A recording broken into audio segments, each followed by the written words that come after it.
Hello, എല്ലാവർക്കും സ്വാഗതം. എപ്പോഴെങ്കിലും തോന്നിയിട്ടുണ്ടോ നിങ്ങളുടെ കുട്ടികൾ അടുത്ത് തന്നെയുണ്ട്, പക്ഷേ നിങ്ങളുടെ മനസ്സ് വേറെ എവിടെയോ ആണെന്ന്? ഇതാണ് നമ്മളിന്ന് സംസാരിക്കാൻ പോകുന്ന സോംബി പാരന്റിംഗ്. ആധുനിക കാലത്തെ പേരന്റിംഗിലെ ഒരു വലിയ വെല്ലുവിളിയാണിത്. അപ്പോൾ എന്താണിത്? എന്തുകൊണ്ടാണിത് നമുക്ക് സംഭവിക്കുന്നത്? പിന്നെ ഏറ്റവും പ്രധാനമായി ഇതിൽ നിന്ന് എങ്ങനെ പുറത്തുവരാം? നമുക്കൊന്ന് വിശദമായി നോക്കാം. നമുക്കൊരു പഴയ മീൻകറിയുടെ കഥയിൽ നിന്ന് തുടങ്ങിയാലോ? ഒരു മുത്തശ്ശിയുണ്ടായിരുന്നു. അവർ എപ്പോഴും മീനിന്റെ തലയും വാലും മുറിച്ചതിന് ശേഷമേ കറി വയ്ക്കാറുള്ളൂ. കാരണം വളരെ സിമ്പിളായിരുന്നു. അവരുടെ കയ്യിലുണ്ടായിരുന്ന കറിച്ചട്ടിക്ക് അത്രയും വലുപ്പമുണ്ടായിരുന്നുള്ളൂ. പക്ഷേ എന്ത് രസമെന്നറിയോ? തലമുറകൾ എത്ര കഴിഞ്ഞിട്ടും വലിയ ചട്ടികളൊക്കെ കയ്യിലുള്ളവർ പോലും എന്തിനാണെന്നൊന്ന് ചിന്തിക്കുക പോലും ചെയ്യാതെ അതേ ശീലം അങ്ങ് തുടർന്നു പോന്നു.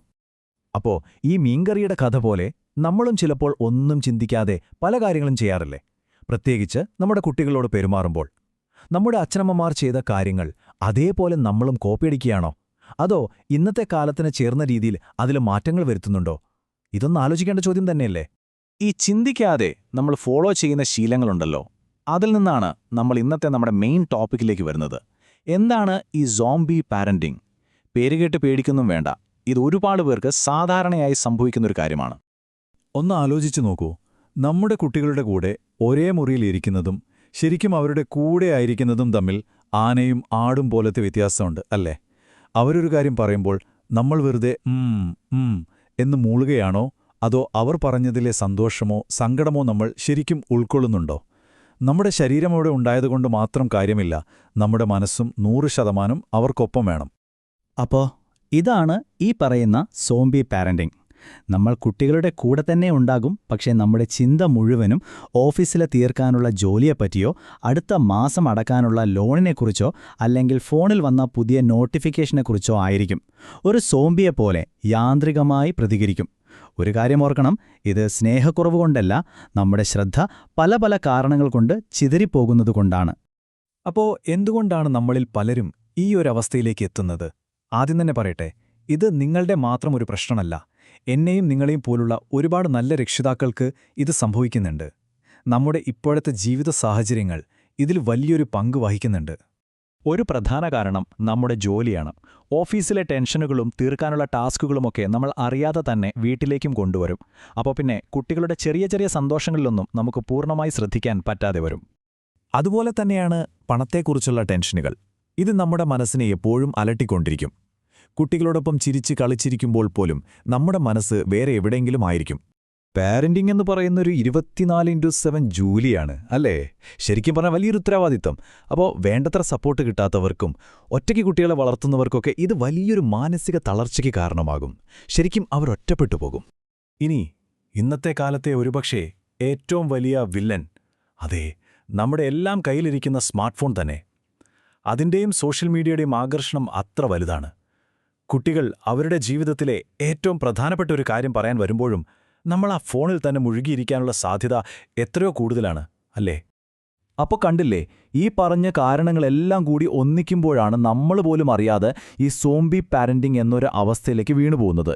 ഇത് ഏതെങ്കിലും ഒന്നിൻ്റെ മാത്രം പ്രശ്നമല്ല, മറിച്ച് നമ്മുടെ ഇന്നത്തെ ജീവിതത്തിലെ പല കാര്യങ്ങളുടെയും ഒരു കൂട്ടായ ഫലമാണ്.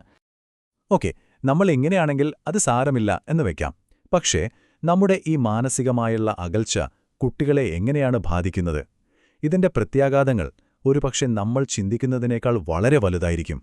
ഒന്നാമത്തെ കാര്യം, കുട്ടികൾക്ക് ആ ഒരു വൈകാരിക സുരക്ഷിതത്വം കുറയും. അച്ഛനമ്മമാരുടെ പൂർണ്ണ ശ്രദ്ധ കിട്ടാതെ വരുമ്പോൾ തങ്ങൾ അവർക്കത്ര പ്രധാനപ്പെട്ടവരല്ല എന്നൊരു തോന്നൽ അവർക്ക് വരാം. രണ്ടാമതായി, അവരുടെ സോഷ്യൽ സ്കിൽസ് കുറയും. വീട്ടിൽ ആളുകൾ വരുമ്പോൾ ഒളിച്ചിരിക്കുന്ന ഒരു കുട്ടിയെപ്പോലെ മറ്റുള്ളവരുമായി ഇടപഴകാൻ അവർക്ക് ബുദ്ധിമുട്ടുണ്ടാകും.